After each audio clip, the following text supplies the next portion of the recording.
اللہ نے جس مورچے پہ کھڑا کیا ہے اس سے بھاگ کر دوسرے مورچے پہ چلے جائیں تو اسلام اجازت دے گا اس کی؟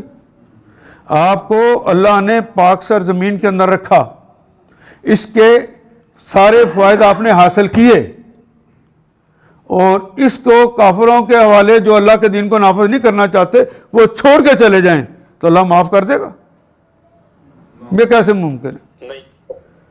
الا یہ کہ آپ مایوسی کے اندر اس حد کو پہنچ گئے ہیں جسے قنوطیت کہتے ہیں، ڈپریشن کے اندر اور فرسٹریشن کے اندر چلے گئے ہیں، تو وہ اور معاملہ ہے، ورنہ عقل اور شعور باقی ہے تو جس محاذ پہ آپ نے کھڑا کیا ہے اللہ نے آپ کو اسی پہ لڑنا ہے۔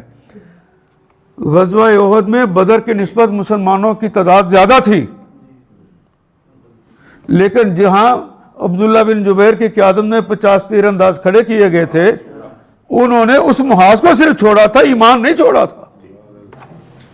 ایک آدمی ہے وہ دیکھتا ہے ملک کی حالات اور اقتدار جن کے ہاتھ میں ہے، انہوں نے تو ظلم کا ہی نظام قائم کر رکھا ہے۔ پچھلے 30 سال سے جنرلی لوگوں کے لیے ملازمتیں ہیں ہی نہیں، وہ غیر ملکی ہمیں ڈکٹیٹ کرتے ہیں ہماری حکومتوں کو، اس کے مطابق ہی کام ہو رہا ہے۔ تو اس پہ ایک طریقہ یہ ہے کہ بھاگ جاؤ، اور دوسری طریقہ یہ ہے کہ جس جگہ پہ یہ ظلم کا نظام قائم ہے اس کو بدلنے کی کوشش کریں۔ تو بھائی پہلا کام تو یہ ہے کہ یہاں کے نظام کو بدلنے کی کوشش کریں۔ دوسری بات جو آپ نے کہی کہ ان کا باہر جا کے کمانا، اگر یہ آگ ملک میں نہ لگی ہوتی،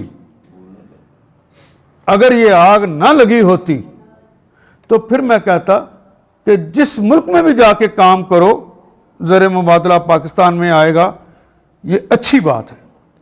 کافروں کے ہاں کام کرنا یا ان سے تجارت کرنا نبی صلی اللہ علیہ وسلم نے نہ منع فرمایا ہے، نہ کسی کو منع کرنے کی اجازت ہے۔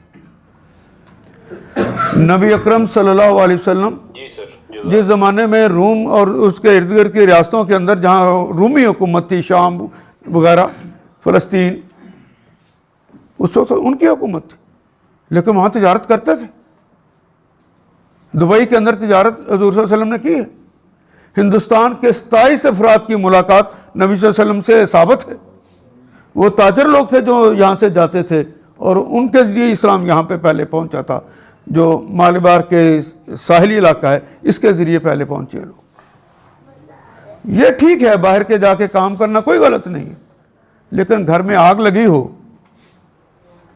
تو اپنا ڈول جتنا آپ پانی کو بجھانے کے لیے ڈال سکتے ہیں وہ ڈالنے کی بجائے آپ خود غرض نہیں ہوں گے تو ملک کو کیسے چھوڑیں گے؟ تو مومن خود غرض ہوتا ہے۔